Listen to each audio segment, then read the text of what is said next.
আমাৰ প্ৰথম কুৱেশ্যনটো হ'ল who is the poet of the poem children of the rainbow'? Children of the rainbow' কবিতাটিৰ কবি কোন? এনচাৰ হ'ল CJ. Jack is the poet of the poem children of the rainbow'. Children of the rainbow' কবিতাটিৰ কবি হ'ল CJ. Heck. 2 নম্বৰ question হ'ল about whom is the poet talking to her গ্ৰেণ্ডমাদাৰ?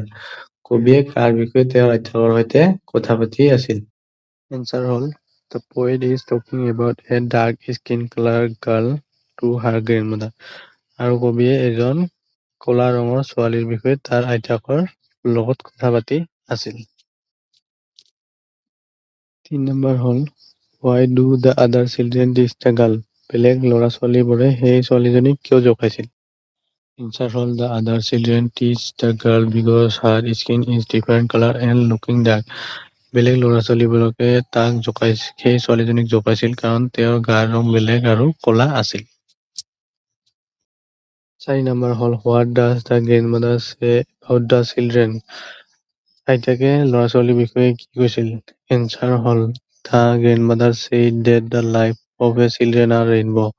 The inner beauty of a person is more important than the colour of the skin. ল'ৰা-ছোৱালীৰ জীৱনটো ৰামধেনুৰ নিচিনা আৰু ছালৰ ৰঙতকৈ মানুহৰ অভ্যন্তৰীণ সৌন্দৰ্য বেছি গুৰুত্বপূৰ্ণ। 5 নম্বৰ কুৱেশ্যন হ'ল I think her friend what does the poet say in this line? I think her friend এই শাৰীটোত কবিয়ে কি কৈছে? এনচাৰ হ'ল in this line the poet mean that the girl with her chocolate brown skin was the nicest girl she ever met but she felt sad when she saw the girl friend. এই লাইনত কবিয়ে বুজাইছে যে সেই বাদামী বৰণীৰ ছোৱালীজনী তেওঁ লগ পোৱা ছোৱালীৰ ভিতৰত আটাইতকৈ ভাল ছোৱালী। কিন্তু কবিয়ে দুখ অনুভৱ কৰে যেতিয়া তেওঁ সেই ছোৱালীজনীক চকু গছোৱা দেখে। 6 নম্বৰটো হ'ল ৰাইমিং ৱৰ্ডছ। এৱে হ'লে প্লে, ব্ৰাউন হ'লে প্ৰাউড,